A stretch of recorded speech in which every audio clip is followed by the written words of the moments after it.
Another week, and we've got another hustler. Today, we're sitting at Sea Point Bar at Le Vendôme, Radisson Blue, and I get to talk to Dan Corder, Dank Order, Flat White. Any other names I'm forgetting here? Oh, well, my full name is Dan Micah Maltino Corder, a.k.a. DMMC, a.k.a. the MC of the DMs. But that's my fourth alias. Your fourth alias. You got it all from him. I'm pretty sure you missed that, but we'll get a reminder a little bit later. My name is Carissa Cupido. This is The Hustle Never Sleeps, where we just basically talk about your journey into radio and entertainment. Mr. Dan. Yeah. Dan the man. How are you? I'm good. I've just finished my show. It's the show that I'm doing at the moment is I'm co-hosting The Hype, which is 8 to 11 a.m. Monday to Friday on Good Hope FM. I've been at Good Hope for just over a year now in various capacities. I did the weekend breakfast show for a bit, and then I stood in on the breakfast show for a little while, and then they gave me this amazing show with Sherlyn, which is so dope. Yeah, man. It's definitely one of my favorite shows. I feel like it's such a refreshing take on that time slot in the morning. Because, of course, you took over from capital NP, aka Nigel Pierce, which is a big deal, some big shoes to fill. Did you feel the pressure at all? It's interesting because Nigel and I swapped because he went to the breakfast show and I'd been looking after the breakfast show for close to a year. And it was interesting because I know that Nigel appeals to a certain type of person and I don't necessarily appeal to the same type of person, which is fine because all radio presenters are different people with different personalities. And I think Nigel and I both initially got to experience a new kind of listener who'd been attracted to the other person's time slot during that initial work. But I've completely enjoyed it. It's obviously a different beast because it's a different time of day, and you've got to figure out what people are doing at that time of day and what sort of entertainment they want to engage in, what sort of music they want to listen to. But yeah, it was high pressure and it was really exciting. And I really now enjoy this new time slot and I feel comfortable in it.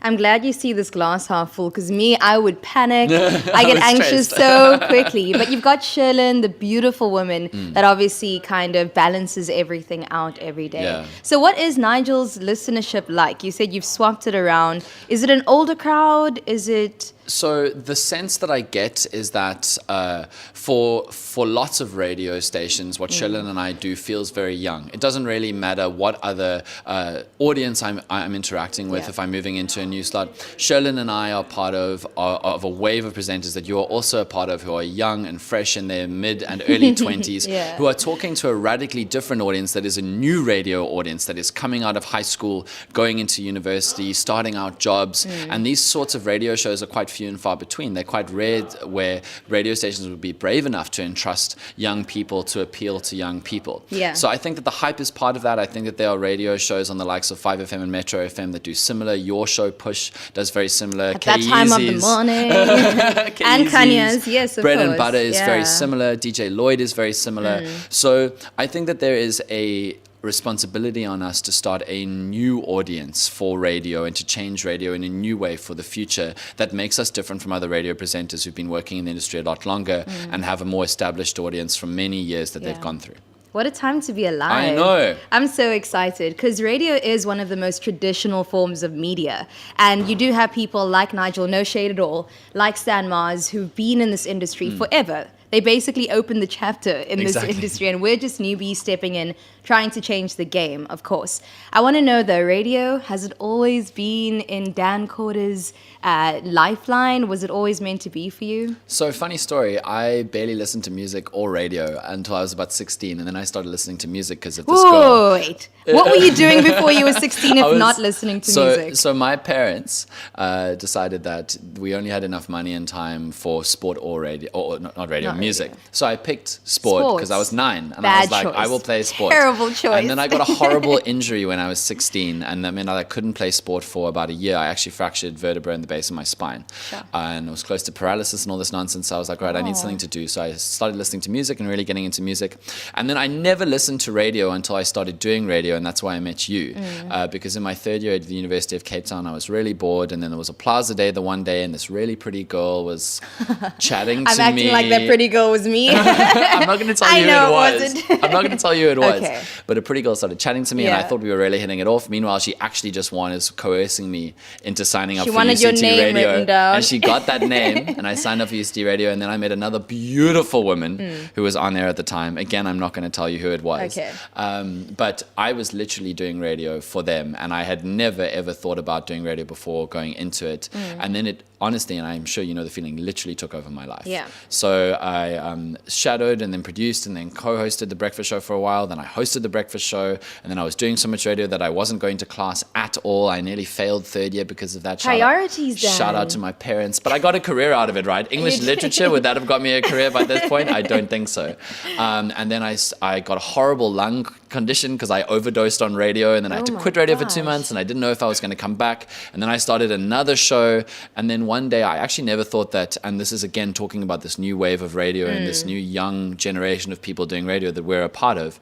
I never thought that any radio station in this country would have what I was or want what I was offering. Were you thinking more global? No, I was thinking, cool, going to do radio for fun and then quit. Okay. It was really just a hobby by that stage last year in March. And then I got this extraordinary Facebook message from the person who's now my boss. He slid into your DMs on Facebook. My program manager slid into my DMs hard. And then I got this extraordinary opportunity at Good Hope, and that's where I am now. Sure, that's an amazing journey. I know that when you were at UCT Radio, you got hit up by BBC as well, the news team. I mean, now that you're on Good Up FM, you got to host the breakfast show, you got to host weekend breakfast, and now, of course, you're doing kind of like a brunch time slot. All prime time slots. This is it's incredible, Dan. How are you handling this as a 22-year-old guy?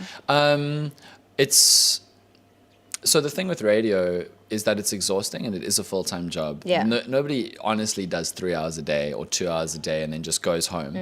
The way that I handle it and the way that I stay driven and motivated and am able to be happy about going, because it's exhausting. Think about it. Like some days you're just bored, or some days you're boring, or some days you don't want to talk to people as a normal human. Yeah. Some days you're feeling antisocial. Some days you don't have 3 hours of things to talk about to entertain your friends or your family. And then you got to think about doing that as a job. It's really, really, really hard. And shout out to all the people like DJ Fresh or Nigel or Gareth Cliff who've been doing it for so well for so long. Yeah. And staying relevant as well. Exactly. Yeah. And the only way that I managed to sustain it is to understand radio as a constant opportunity to reinvent myself.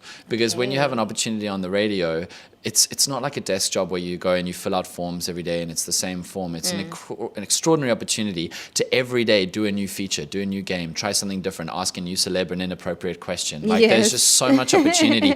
Do things like The Hustle Never Sleeps. Like we have this extraordinary paid for moment to constantly innovate. Yeah. And that's why I think radio is so exciting. And that's It's how I have amazing. been able to give so many hundreds and potentially by now thousands of hours of on-air time to the radio. Sure. It's an incredible platform, and I know that you've also kind of debuted your rap persona. You know what's coming. You definitely know what's coming. Can you drop like 2 lines? No. So essentially I do this thing called Unreal Beef, which is where I rap against fictional characters in rap battles.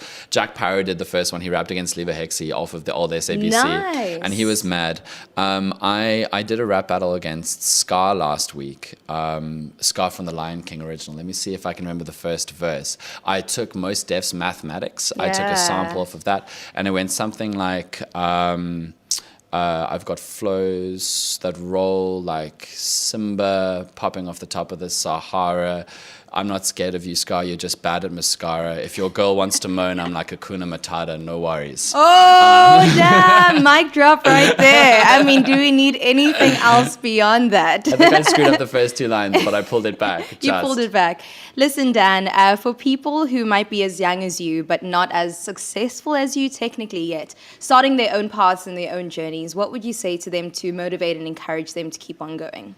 So the thing that I would say is that as much as getting good at something and impressing people in an industry is a learning experience, because you've got to figure out what the sense is of what people love and what people find to be good radio or good TV or good media or good writing now, the only way that you're going to revolutionize anything is to do something extraordinarily different. Sure. So in the music industry, a movement like Kum is something which is based in Kwaito, and it is based in traditional Eastern Cape perceptions of house. Yeah. And it has taken over and become an extraordinary thing because it's learned from that and because it's different. The only reason why I've been able to get into radio as a fairly normal and I would say fairly boring person is to be able to learn what people love about radio and love about entertainment, and then to bring you with something that is uniquely myself and different to radio. That's the only thing that I can say. And you have to stay true to yourself, because otherwise you're going to hate your job. Most def. Stay true to you, boo. Thanks, Dan. This is Good Hope FM. Turn the radios up. Connecting Cape Town. Thanks for watching another episode of The Hustle Never Sleeps with our rapper / presenter / favorite ginger man, not Ed Sheeran, but Dan Corder. If you want to catch any previous episodes, remember to click over here and subscribe to our channel, okay? Just click down here. And if you want to see more of my content, I do a lot of songs and games and things. You can also click over here. I've got content up on YouTube. I'll give one more line. Please do. From my Unreal beef rap against Scar from The Lion King. Goes something like this. Mic drop, mic check, 1 2 1 2. But the worst thing about you, Scar, the thing that's making me trip, is you lost your kingdom to Simba. You lost it all to a chip. No!